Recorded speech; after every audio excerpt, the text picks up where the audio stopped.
In part 2 of our interview with Xhad Rogers, who is the creator, editor, poster, all things Pelican.com, we talk a little bit about politics. Now, Xhad, I want to ask you, what are your qualifications for all of this? Now that you're becoming, I called you a tour de force in the online community here in Louisiana. Tell us your background first. My background, well, I mean, I have a master's degree in English from Southeastern, and that quite a bit of writing emphasis, so I mean, I write quite a bit, and I'm pretty good at writing. I mean, I understand, people make fun of me because, even people with English degrees can make typos. You have to understand, when one person is the writer and the editor, things happen. I understand that better than anybody. Okay, well, good. I think English, gives you the critical thinking skills, having a degree and having that kind of background to think critically about almost anything, whether it be politics or whatever.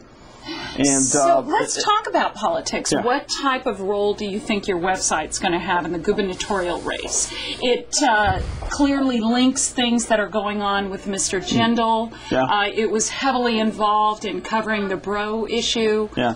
What role will you play in the governor's race? It's always difficult to discern the impact that you have. Again, I go with my instincts as to what people are interested in. I listen to the talk radio shows, I watch the news, and kind of get a sense of, people say bloggers set the agenda. Well, sometimes, I don't think I set any agenda. I just try to have a sixth sense as to where, what the hot issues should be from talking to people in politics and so on and so forth. I have people I talk to that work in the political scene, and I try to focus on, whatever I think is the hot issue of the moment. That influences it.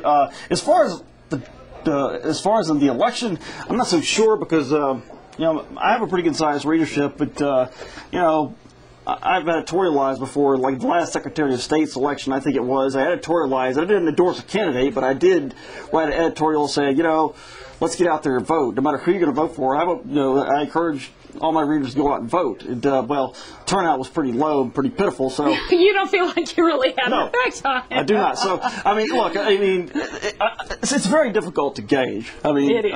It really is. I just hope that, the people who do read it take something away from it. Look at the future. What are you going to do with it in the future? Does it remain the way it is, or does it grow as online ventures do? Well, hopefully it'll grow. Main thing is hits. I want to see it grow in terms of traffic. Everything else, that's always the gold standard with any website. Everything else is just sort of an afterthought, in my opinion. Ad revenues and things like that. I've been able to sell more ads now that I've gotten a lot more hits. Again, the lifeblood of any website is traffic, and that's what I'm always trying to do is grow traffic. Things could change. It's difficult to say at this point. Haven't thought that far ahead, but yes, it's possible. Are you able to support yourself just with this website? Is it that big of a business for you then? Yeah, I do okay. I do little things here and there on the side, but don't expect don't expect to start off right off the bat. That's not how it was. I knew this was going to be a long time before now I'm sitting here talking to you on KALB News, but a couple of years ago, it was nothing. I had maybe 10 hits a day. It takes time to grow something like that. It takes a lot of energy and a lot of effort.